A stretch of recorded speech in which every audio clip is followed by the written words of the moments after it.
And we will name. Very well. That's something in response. Yep, and I would name it because he has mostly 1 mana spells. Absolutely destroy this guy. As you can see, he knows. He knows what will happen, but it will still be 1.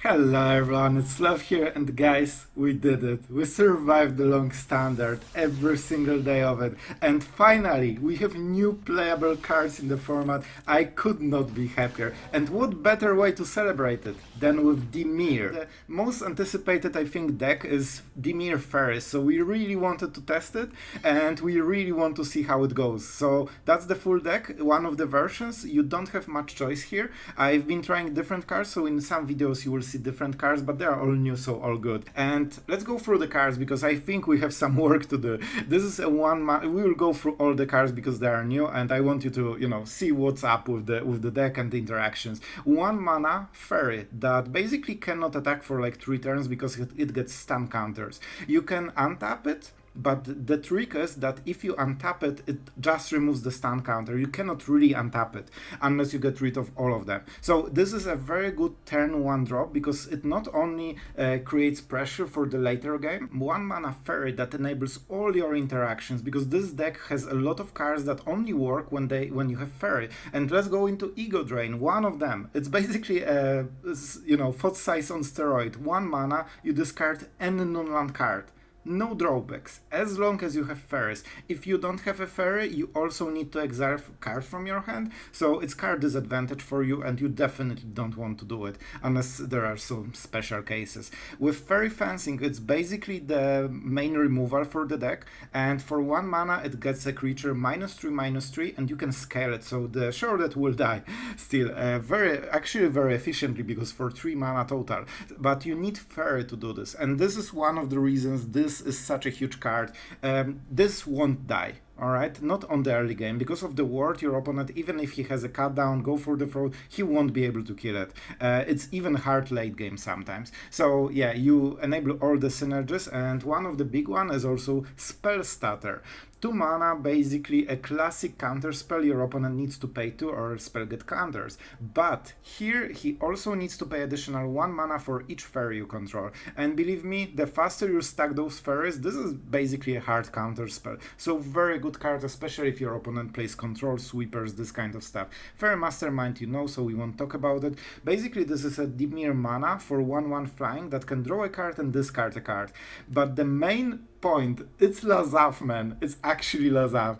And for those who don't know, who aren't the true guild master Mire, you can basically pay the mana for a creature in your graveyard, the converted mana cost, and this becomes the copy of this card. Unfortunately, you need to do it as a sorcerer, so remember. But very cool trick that actually makes it very strong card. You can copy this and not get stun counters, which means that you pay 1 mana and you get basically 3/3 with ward 2. That can also untap, so kinda vigilance. That's insane, man. So this is one of the reasons this still takes, has place in the deck, I think. Obyra Dreaming Duelist is one of the key cards. It has flash, so very evasive. 2/2 with flying. Very easy to just go with the damage. And the point is, whenever another Faerie enters the battlefield, each opponent loses 1 life. It seems small, but when you play 5 Faeries, it's 1/4 of your opponent total life during the game, and that might be the difference between winning the game and losing. And the fact it has flash is very, very good. The problem with this card is legendary. You need to be careful about it, but it very often dies, so you don't get the drawback. You can just replay another one. Talion Messenger, 3 mana, 1/3 that can die to cut down, so be careful how you cast it. But whenever you attack, it's basically a small Raffine. It can draw you a card, discard a card, but you get the counter even if you discard a land, which is huge. With Raffine, you kinda cannot do this. So very, very cool stuff, and it already gives you value instantly moment it enters the battlefield and you attack. So very often instantly. And the big card, Talion the Kindly Lord, probably the strongest card in the whole deck. 4 mana, 3/4 with flying. and you can name the number between 1 and 10, and whenever your opponent casts a spell with converted mana cost of this number, or if it's a creature with power or toughness equal to the chosen number, so 1 toughness for example, or 1 power, or 1 mana converted mana cost, you know what deck uses those cards.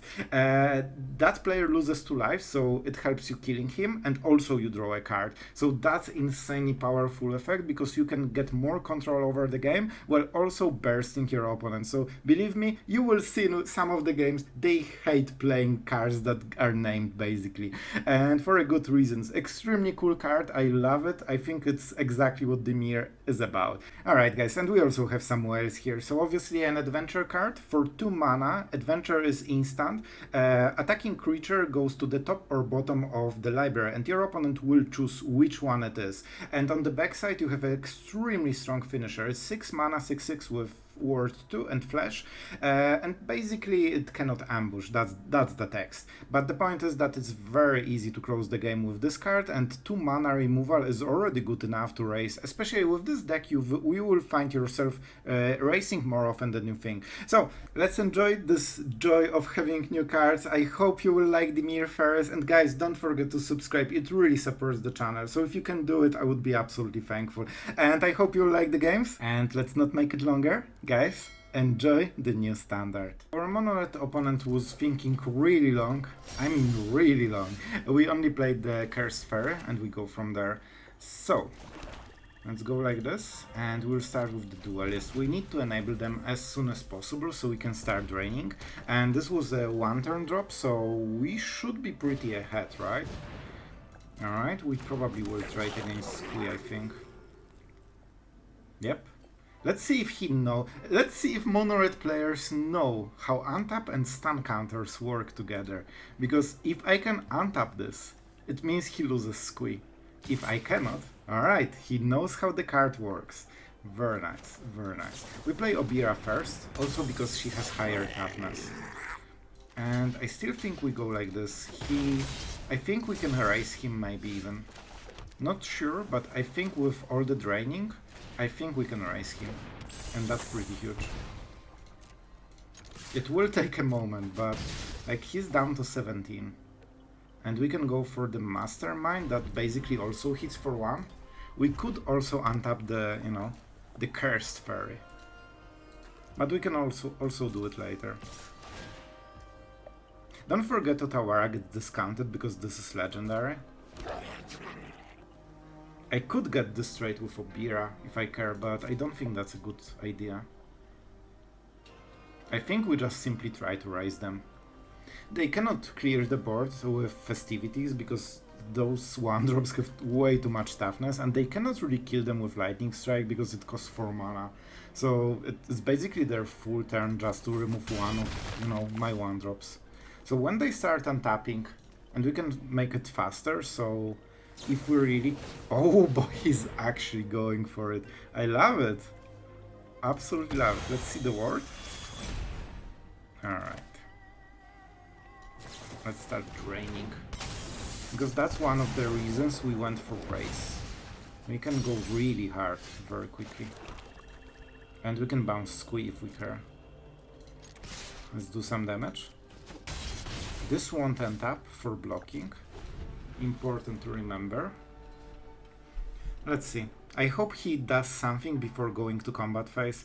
Yeah, I like that this card provides so much like potential, especially the instant speed, right? Because you can spend 4 mana to just untap it twice and remove 2 stun counters, which means this can attack on the next turn. And that will be what? 7 damage. So he's on 2 turn clock right now. Or maybe we use something else. Like a counter spell Otawara. Who knows? Interesting choice. Man, this really hurts that this is a legendary. Oh, I wish it wasn't.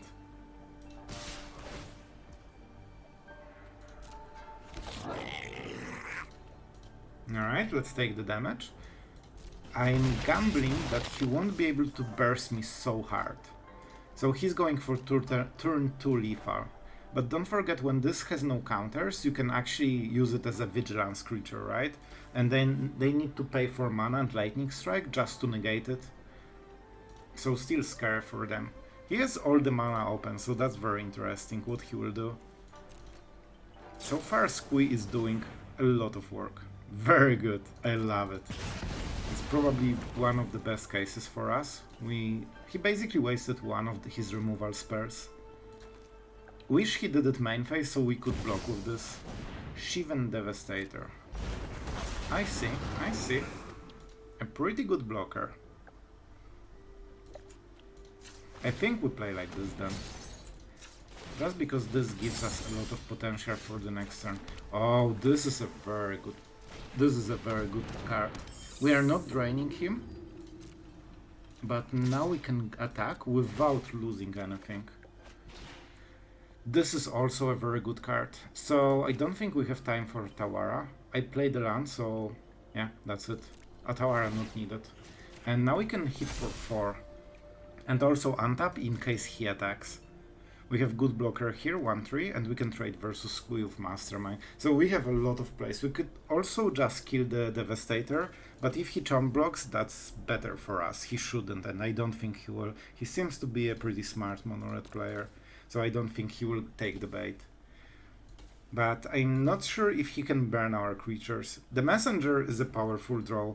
The fact that you instantly get card cycling and also like a buff on something is huge. Alright, but I gave you some compliments, but man, it's not such a slow decision. I think it's pretty easy decision to not block, to be honest. But let's see. Right, Goosey, you would block or not? Goosey would not block. Alright. A Smork has been acquired. We can also play Obyra, I guess. It all depends how he plays, so I'm not really making anything in advance. He needs to deal 11 damage. And if we can play this at the end step without him attacking, then we go fencing, we kill the Devastator, and he has no blockers, and all the damage goes through. Especially that you can put counters here pretty easily, because of the ward, like it's insanely hard for them to kill it. Like he needs Lightning Strike. Alright. That's okay, I think. That's okay. He still needs to attack. And this gets a good block on the Goblin, kinda. Alright, I think he might attack with everything except one. And I think he will die because he won't... Let's see how defensive he is. Because he doesn't know our hand, and our hand is basically 2 levels ahead of where we should be. Even one spell at the end step already changes situation so much when you are racing against someone. And when your opponent has basically extra damage and removes your blockers, like, you generally don't play so deep around it. So it's what, 5? Yeah, we won. We do not block, we do not care. So, all the decisions are made. We can play our ace in the hole. I should block and prevent 1 damage, but it doesn't matter at all. So now we go for 0. This dice, we have Faeries. And we go for perfect lethal, because we deserve it. Alright, that was a pretty cool game. I have to say, our opponent played very well. First, very expensive hand, but I think we can make it work. Let's start with blue mana, even though we have only black card, so it should be swamp, obviously, but I don't think we'll get punished. And Looter is very good draw, it makes it easier for us. Then we can try to ego drain and see what exactly our opponent is doing. So far it seems to be some band. It feels like band control, right, Goosey? Goosey thinks it's a band control, but we'll see. Our opponent is tanking on the second land, so... Alright, yeah, control deck that tries to be defensive.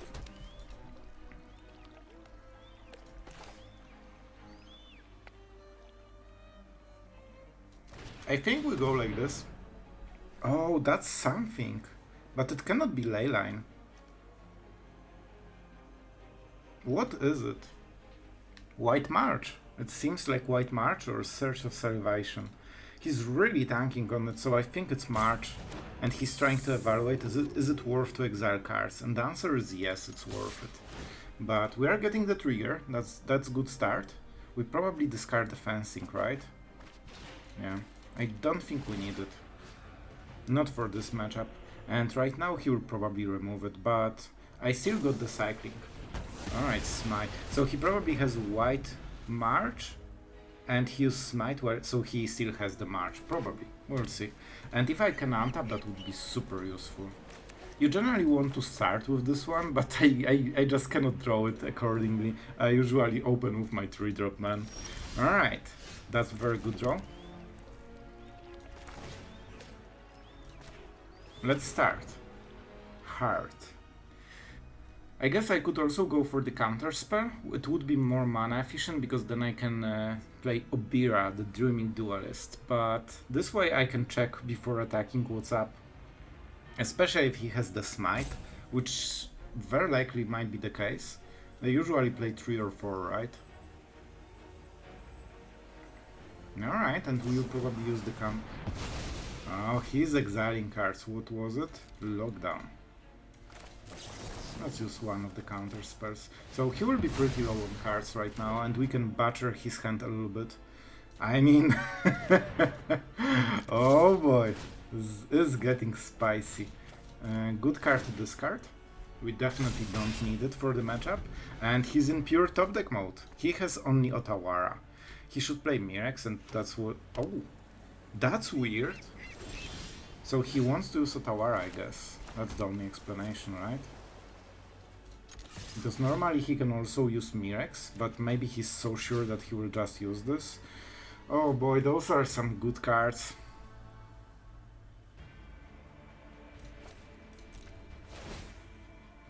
I would love to have this card, but I need to discard something.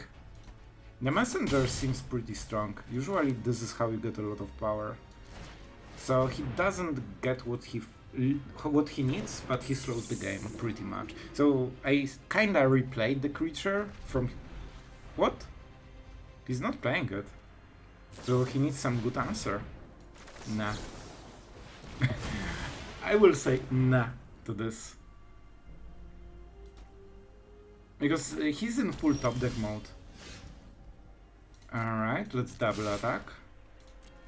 And let's make sure that this doesn't get killed. Wow, some quality draws from my side. Alright. Now this is a very good draw. Very nice. And we pump this one, so the damage is even. And I think we go like this. Especially that he probably wants to draw cards, so maybe we can catch him off guard. He's playing Otawara. Man, he's playing differently than I expected. I really thought he would go for Otawara. What is his plan here? Farewell? Maybe he's playing into Farewell? I don't know, man. And let's go like this. Because it's something that he kinda has to answer, probably very quickly. And he has only 2 top decks. Those are not good cards, they are basically random cards. And I don't need to play it, I prefer something better. Even if he has Emperor, which probably is the case, we kinda don't have... oh, that's a very nice draw. Maybe we can catch something. So one goes to Mastermind, and now the question, do both go on Mastermind? Then this be... okay. Man, the cycling is absolutely insane. If we go for Mastermind, then he needs to leave the Messengers. Yeah, I don't want him to draw cards generally, so if he needs to exile something with Emperor, it has to be the Mastermind. Then he gets hit for 6, and that's a lot. Unfortunately, he has exactly the right mana, but what can you do? Run away. You'll be safer. And I think... do I draw? I don't think we draw a card, man. Like, we have Lethal on board in 2 turns. So all I need to make sure is that he doesn't get the card he needs. If he hits Farewell or Sunfall, we can still Spell Pierce it and win the game. Let's see. This will be a top deck game right now. He has only those 2 cards, and one of them needs to win him the game. Now he can go for Sunfall with extra 2 mana. Let's see, that's the winning play, but he needs to draw exactly those 2 cards. Land, he already got, and Sunfall. Farewell will not give him enough mana. And if he goes for the lockdown, they don't hit it. Let's go. I have Spell Pierce, so I might tap out. It's even better, because maybe he plays something then. He needs to be careful. I'm not exactly sure. I think we will go with 4 against Emperor, right?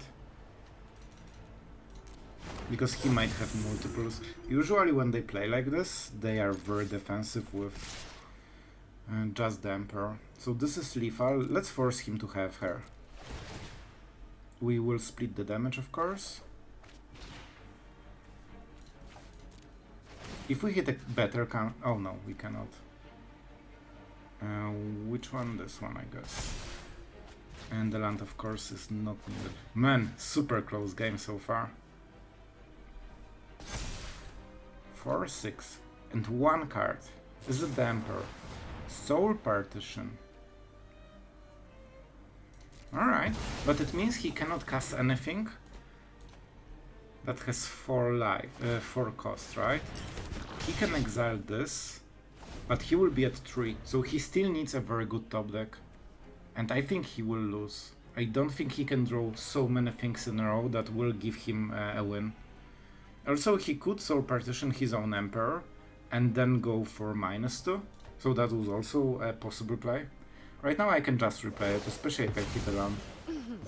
Nothing I can do about this, but it's still lethal from Talion. He's not so kindly, alright?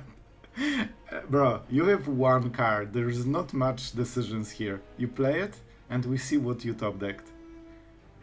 No way it's a removal. It feels like a removal from how he plays, but maybe he's just reading the card, not sure. Oh my god, he actually got it. He actually top decked the perfect answer. I cannot believe it, man. Alright, I mean, very good at Magic.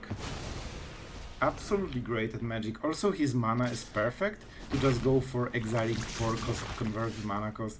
That's impressive, man. So what do we do? I don't think we go for lethal yet, right? This has no flash. I think we...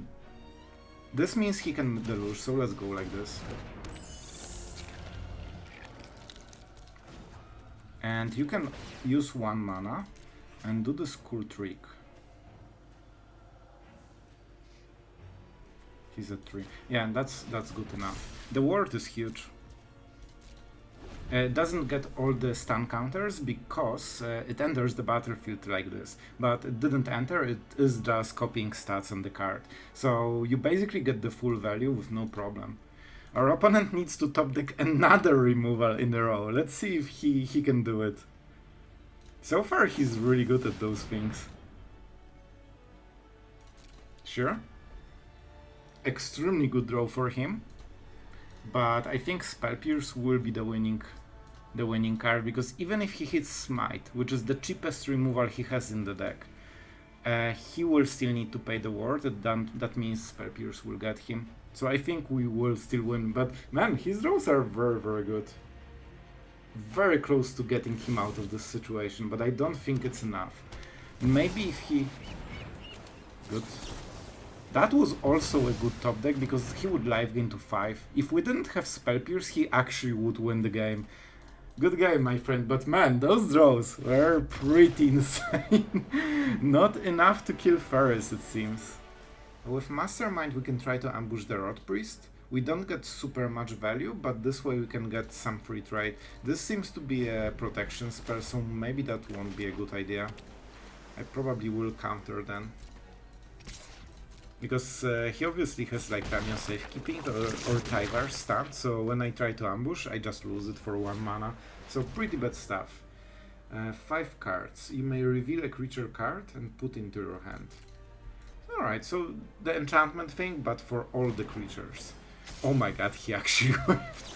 That's unlucky, man. It's sorcerer, so it wasn't the card that we have seen before. So I still am convinced it's like Tamiya Safekeeping. We'll go with Talion very quickly. And I won't attack because we generally win the long game. With Masterminds you can just overdraw them. Timely Interference, what do you do? You basically draw a card, I see. So definitely not something we care about. He goes around Mastermind very well, because he didn't draw a card during his turn. Alright, let's see the play. He needs something strong, right? I mean, I don't like this. please stop. Because he needs to pay 2, but we have also a Faerie, so now he needs to pay 3 and he doesn't have it. The difference between, you know, the standard 2 mana counter spell and this one. Alright. And we will name very well, probably. Let's see if our opponent reacts. Oh, he probably will react, right? He does something in response. Yep, and I would name it because he has mostly 1 mana spells, and Talion might actually absolutely destroy this guy. As you can see, he knows what will happen, but it will still be 1.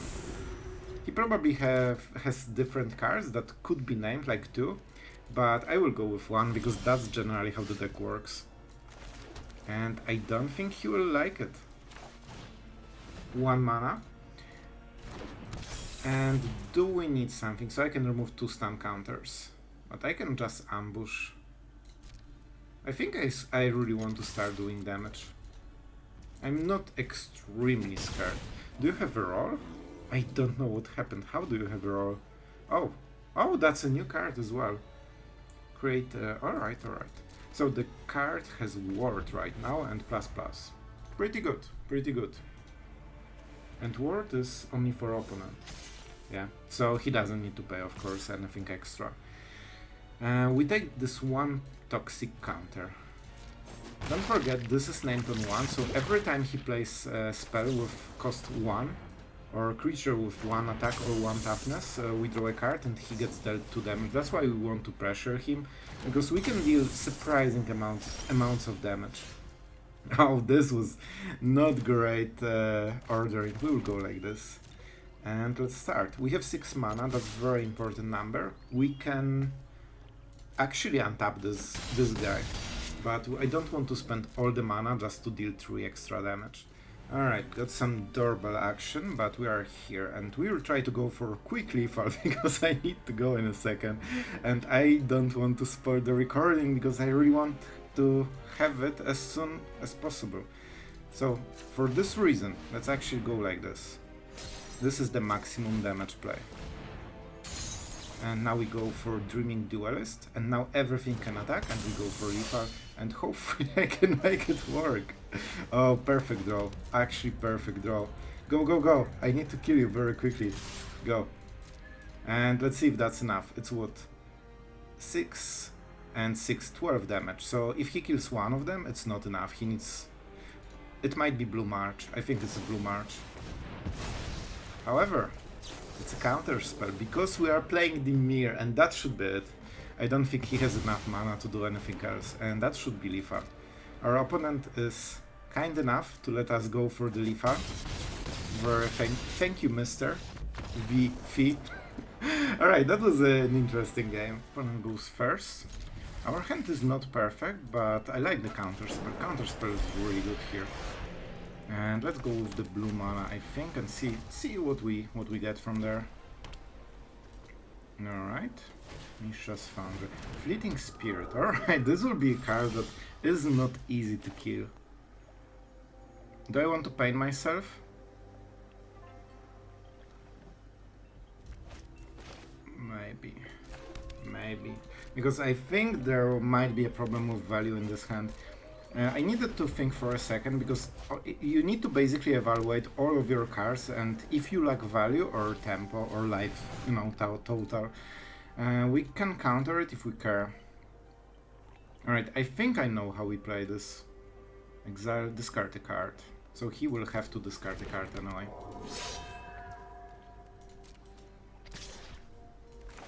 Alright, we're going with the Mastermind, and I will start forcing some trades. Alright, we get the card. That was easier than I expected.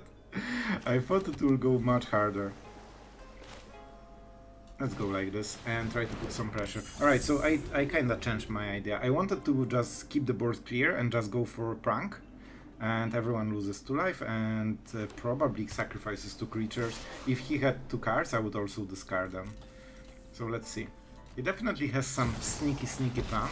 Alright, that's a good one. But we can pressure Emperor pretty well. I need to identify his cost. So far it seems 2 is the biggest one. Otawara is okay. Alright, so I will go for Takenuma because I have enough, I think, to win the game. Alright, I think we'll try to go for attack first. But then he tries to use Emperor, right? Ah, it is what it is. We might also hit something that is good. Yeah, so we deal a bit of damage. So right now, if Emperor wants to kill this, she will die, right? And I think we just say go, because we have a lot of good interactions.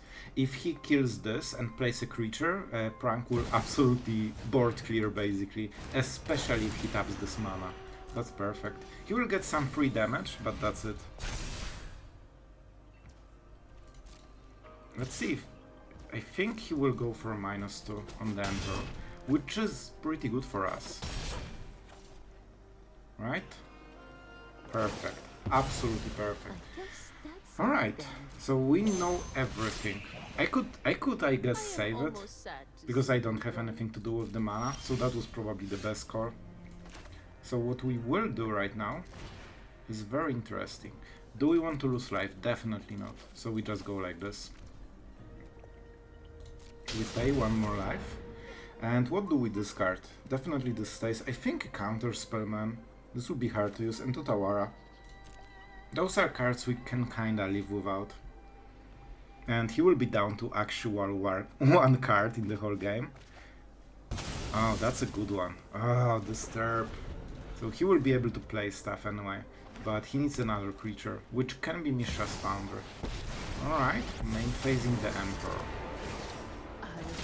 How do you exactly work? Oh, we can just go for 1. Oh, no. Alright, let's go for 2. Let's go for 2. And try to go from there. I think this is the best choice for their deck. And let's see, we need to survive a moment, but if we can untap and go for the fencing, I guess I could take Otawara, and then I would have 5 mana, but then I lose some value. I think I can survive 1 more turn. And this is a powerful card. They definitely do not want to trigger it too much. Yeah, thank you. That's a very cool new card. Oh, they have the Valkyrie even. Alright, that's scary. And they have mana to cast her. Alright, let's see. Kaila's command, so he will try to kill us nearly. But he cannot do it quite yet. Very, very close though. So we will go with the fencing on the next turn and try to bait 1 extra attack and probably kill the Emperor. I mean, it's pretty close. So right now my Painland doesn't, like it only gives a colorless mana, so I need to remember this. Alright, it's very scary. And I don't have, alright, that's bad. So I can kill the Emperor, but then if he goes for the Foundry, I lose the game. No. Oh yes, because of the Painland. And if I don't attack, he just gets the Emperor and I die later. I need to take this gamble, I think. I'm not sure if that's the best strategy, but I think it's a legit one. I'm never done for good. Man, the Painland! I didn't realize that it will be so much damage. It's actually... Oh no, he's going for it. He's actually going for it. And I need double black mana for this. If I played Takenuma on turn 1, I would win this. Are you serious? So we can absolutely kill this guy. We go like this. And we block this one. Nearly. A freaking win. Good game, my friend. Ah, I didn't click it right.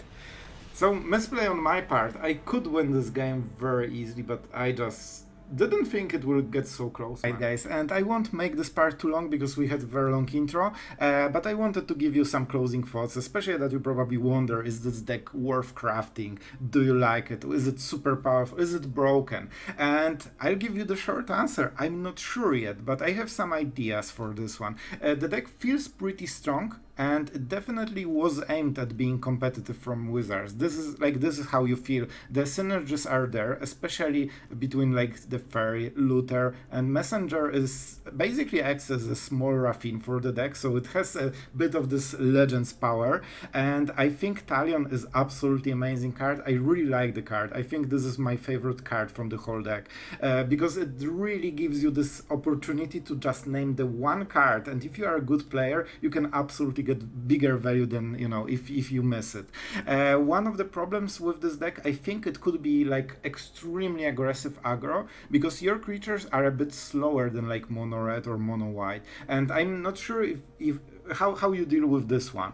You can discard their cards, you can just remove their key creatures, or just try to go for racing with, you know, bulky 3/3s with ward, I guess.